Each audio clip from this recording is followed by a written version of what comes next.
ગુજરાતમાં આજે લોકસભા ચૂંટણીના મતદાનની ઉજવણી કરવામાં આવી।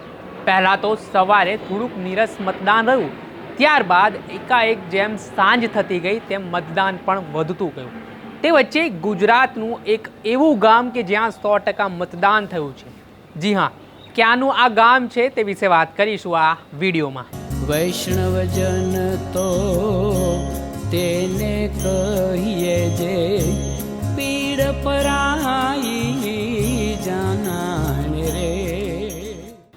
નમસ્કાર દર્શક મિત્રો, નવજીવન ન્યૂઝમાં આપનું સ્વાગત છે। હું છું ફૈઝાન। ગુજરાતમાં ત્રીજા તબક્કાનું મતદાન હતું। 25 બેઠકો ઉપર આ મતદાન યોજાયું હતું। તમામ રાજકીય પાર્ટીના ઉમેદવારો દ્વારા એડી ચોટીનો જોર લગાવવામાં આવ્યો, પ્રચાર પ્રસાર કરવામાં આવ્યા અને હવે તેઓ જીતનો વિશ્વાસ પણ વ્યક્ત કરી રહ્યા છે। તમામ ભારતીય જનતા પાર્ટીના હોય, કોંગ્રેસના હોય કે અન્ય ઉમેદવારો હોય, તમામના જે ભવિષ્ય છે તે ઈવીએમમાં હવે કેદ થઈ ચૂક્યા છે। હવે મતદાનની અંતિમ ઘડીઓ ગણાઈ રહી છે, ત્યારબાદ 4 જૂનના રોજ પરિણામ આવશે। ત્યારે ઇલેક્શન કમિશન દ્વારા પણ ગુજરાતના જુદા જુદા જિલ્લાઓમાં, તાલુકાઓમાં, છેવાડાના ગામડા સુધી લોકો મતદાન કરી શકે, લોકશાહીનું પર્વ ઉજવી શકે તે માટે પણ વિશેષ સુવિધા કરવામાં આવી હતી। તે વચ્ચે ગુજરાતનું એક એવું ગામ સામે આવ્યું છે કે જ્યાં 100% મતદાન થયું છે। આ ગામ છે ગીર સોમનાથ જિલ્લાના જામવાળાગીરીથી 25 કિલોમીટર ઘનઘોર જંગલની અંદર, જ્યાં બાણેજ ગંગા તીર્થધામ છે, જેમાં હરિદાસ બાપુ છે તે એકમાત્ર ત્યાંના રહેવાસી છે।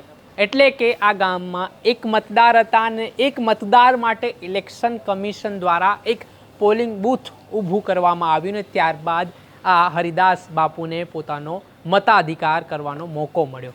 પહેલાં તો આ બાબતને લઈને હરિદાસ બાપુ શું કહી રહ્યા છે તે સાંભળી લો। मेरा नाम हरिदास बापू, गुरु दर्शनदास, सोमनाथ जिला गिरगढ़रा तालुका में बाणेज आश्रम आवे से। और आज मैंने अपना मतदान किया है और आज 7 मई को सभी गुजरात में सभी जगह 25 सीटों पर जो मतदान हो रहा है तो एक पर्व के समान है ये मतदान। सभी जाइए भाइयों और बहनों और अपना मत अधिकार का उपयोग कीजिए। धन्यवाद।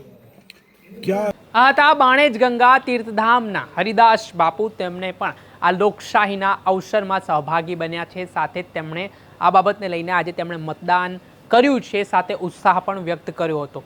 એટલે ઇલેક્શન કમિશનની પણ સારી એવી કામગીરી સામે આવી છે।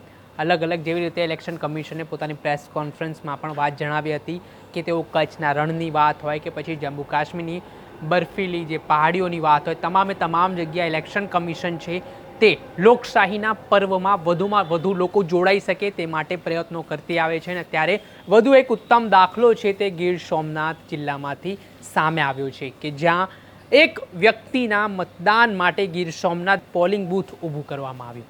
દર્શક મિત્રો, અત્યાર સુધીમાં બસ આટલું। આવા નવા વિડીયો સાથે આપને માહિતગાર કરતા રહીશું, એટલે નવજીવન ન્યૂઝની ચેનલને આપ લાઇક કરો, સબસ્ક્રાઇબ કરો અને વધુમાં વધુ શેર કરો।